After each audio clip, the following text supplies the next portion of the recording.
Dans ce tutoriel, nous allons faire une description générale de l'application Adobe Bridge et nous allons voir à quoi sert-il et comment s'en sert-on. Comme son nom l'indique, Bridge est une application à part entière qui va vous permettre de faire le pont entre les différentes applications de la suite CS3. Vous pouvez voir l'ensemble de l'architecture de votre disque et ainsi visualiser toutes vos images, qu'ils soient dans des dossiers ou des sous-dossiers. L'idée ici, c'est que vous pouvez voir à la fois des fichiers PSD, des JPEG, des DNG, des formats RAW, des PDF, etc., etc. L'idée est de visualiser, de classer et d'ouvrir dans les différentes applications de la suite les images que vous voyez dans Bridge. Quand on regarde Bridge, il y a plusieurs fenêtres différentes. La première qui concerne les favoris ici vous permet notamment de mettre des fichiers ou des dossiers que vous utilisez très souvent. En cliquant sur l'icône dossier, je vois que j'ai accès à l'ensemble de l'architecture de mon disque dur. Si j'avais un appareil photo ou encore une clé USB, je pourrais également les voir ici. Quand vous cliquez sur un dossier spécifique, par exemple si nous allons chercher ici et que nous ouvrons le dossier Links, vous avez le contenu de ce dossier qui s'affiche directement dans la fenêtre Contenu. Si je souhaite par exemple mettre le dossier Links dans mes favoris, il me suffit pour cela de cliquer sur Dossier parent qui me permet de revenir dans le niveau précédent et je vois ainsi mon dossier Links présent.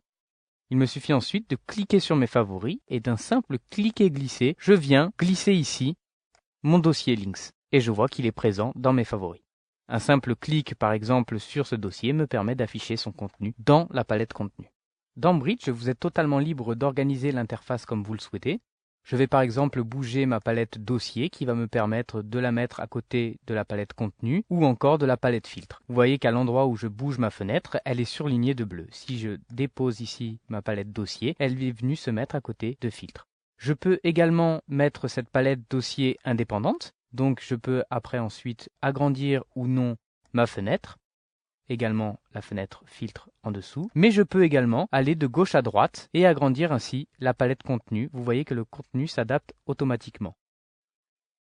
Autre chose intéressante, un simple double-clic ici sur ma palette me permet de fermer cette palette. Si je redouble-clique ici une nouvelle fois, je rouvre les palettes de gauche.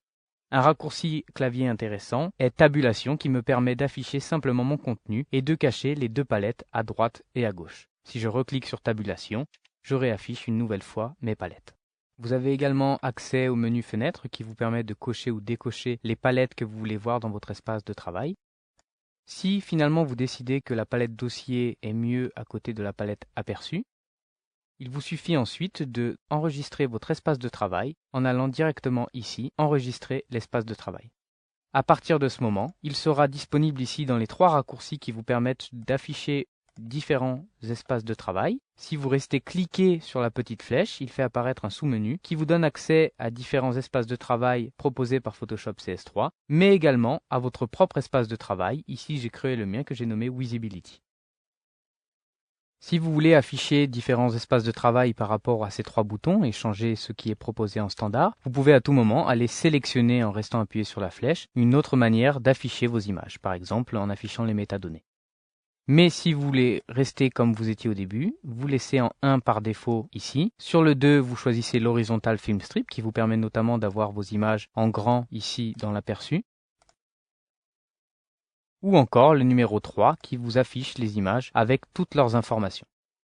Ici, je vais revenir en vue standard et vous montrer une autre manière de faire pour classer vos images dans la palette contenu. Vous pouvez afficher vos images en grand ou en petit en zoomant ici avec ce petit curseur qui vous permet de voir les images en grand ou en petit. Une manière de faire également pour trier celles-ci, vous allez dans le menu affichage et pour l'instant elles sont triées tout simplement par ordre croissant, mais on pourrait lui demander par nom de fichier ou encore par date de création. Dans ces cas-là, ici dans le contenu, tous mes fichiers sont répertoriés par rapport à la date de création. Je vais resélectionner mon dossier Photoshop dans mes favoris et nous allons voir que nous pouvons bouger à l'intérieur du menu contenu les différentes images. Je vais par exemple cliquer sur celle-ci et à l'aide de la touche majuscule enfoncée, je vais sélectionner les autres qui lui correspondent. Et je vais pouvoir les bouger tout simplement en cliquant glissant et en les amenant ici. Je peux ensuite sélectionner par exemple ces trois images et à l'aide de la touche majuscule enfoncée, je les positionne en haut.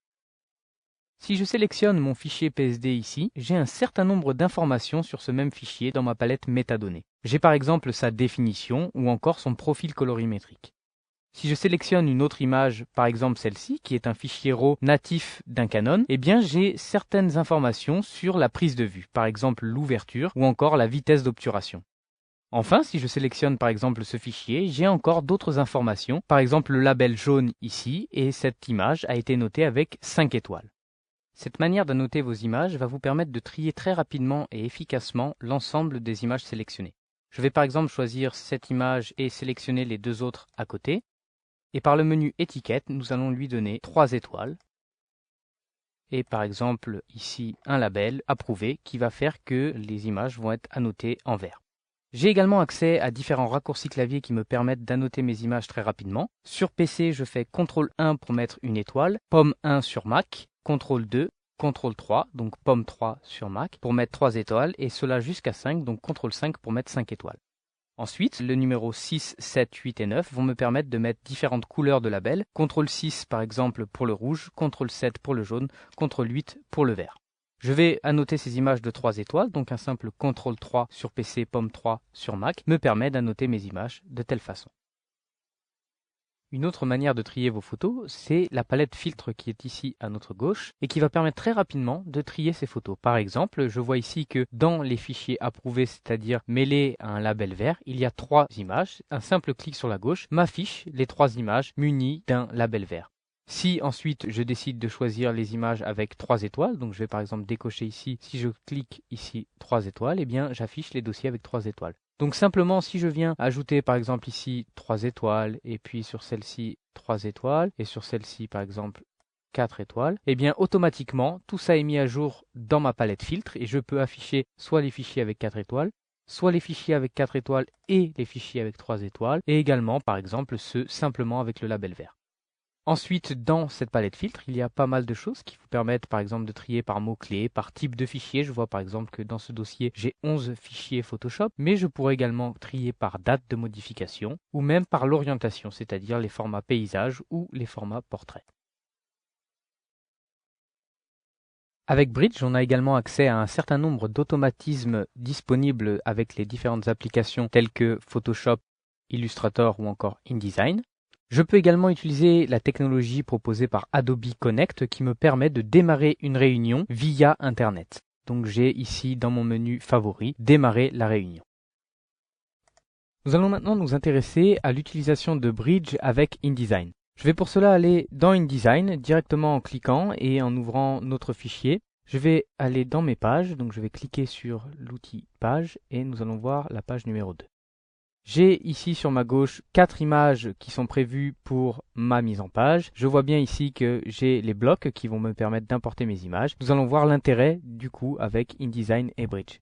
Premier intérêt, c'est que déjà dans InDesign comme dans Photoshop, j'ai accès directement au Bridge en cliquant ici. Je rouvre ainsi le Bridge et je vais m'intéresser au dossier Link qui correspond donc à mes différents liens pour mes images.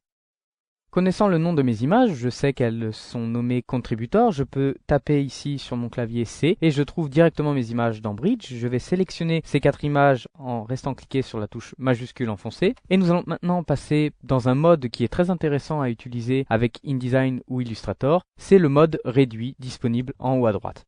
Ce mode réduit, comme son nom l'indique, va me permettre de réduire ma fenêtre en cliquant ici. Je vais pouvoir ainsi placer Bridge en premier plan. Il y a d'ailleurs une option très intéressante à utiliser. Dans le menu contextuel, vous pouvez ici, fenêtre réduite toujours visible, c'est-à-dire qu'elle sera tout le temps en premier plan. Si je passe ici sur InDesign, vous voyez que malgré le fait que je sois ici dans InDesign, Bridge reste au premier plan. Je vais maintenant d'un simple cliquer-glisser depuis Bridge vers InDesign, importer mes images dans ma mise en page. Vous voyez que j'ai un petit plus qui apparaît. Si je lâche la souris, je peux maintenant déterminer l'endroit où je veux mettre mes images. Je veux les mettre ici dans des blocs, donc je vais cliquer une première fois, une deuxième fois, une troisième fois et une quatrième fois pour positionner toutes mes images. Voilà, nous avons vu une présentation générale de ce que pouvait apporter Bridge en termes de productivité pour passer d'une application à l'autre dans la suite CS3. Dans des prochains tutoriels, nous nous attacherons des fonctions précises du logiciel.